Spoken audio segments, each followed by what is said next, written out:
আমি কি দিয়া বুঝাইতাম? আম পাতা, জাম পাতা, বড়ই পাতার কোনো অভাব নাই। কোনো পাতা দিয়া বড়ই, কোনো পাতা দিয়া গরম জল করে না। বড়ই পাতার পানি দিয়া কেন গরম জলটা করে? আম পাতা কি দোষ করলো? জাম পাতা কি দোষ করলো? বড়ই পাতা দিয়া কেন গরম জল করা হয়? এই কথা দিয়ে কোনো মৌলবি কয় না। লাল কাপড়, নীল কাপড়, হলুদ কাপড়, কত কাপড় দেখলাম। কবরের কাপড়টা কেন ভাইজান সাদা? এই সাদা দিয়া কেন দাফন করা হয়? এই কথা দিয়ে পৃথিবীর কোনো মৌলবি কয় না রে। এ আমার যুবক,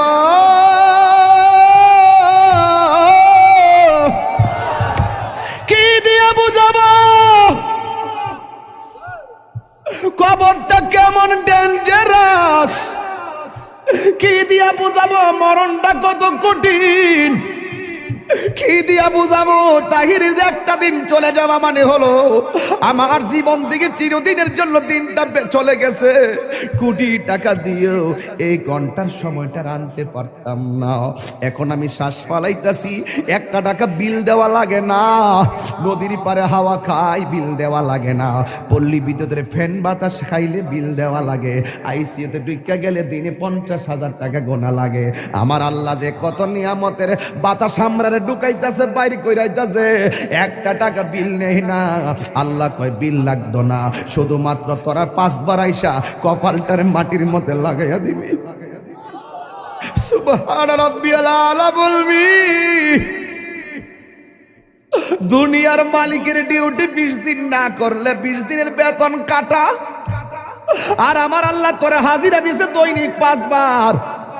1 মাসও হাজিরা দেও না, 2 মাসও দেও না, মাঝে মাঝে সিটারি হাজিরা দাও।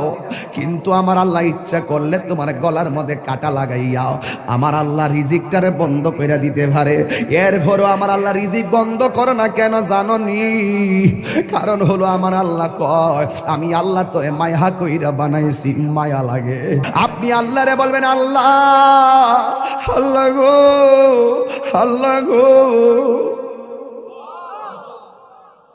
এই দুনিয়ায় বিপদে পড়লে কত মানুষ তোরে সহযোগিতা করে, কিন্তু হাসরের ময়দানে কেউ কাউকে চাইবে না।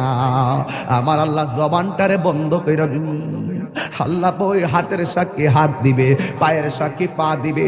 কিছু কিছু মানুষ আমল নামা নেওয়ার জন্য পাগল হয়ে যাবে। আল্লাহ এই আযাব আর সহ্য হয় না, তাড়াতাড়ি ওই তো জান্নাত দাও নাইলে জাহান্নাম দাও, তাড়াতাড়ি আমরা আমল নামা দাও।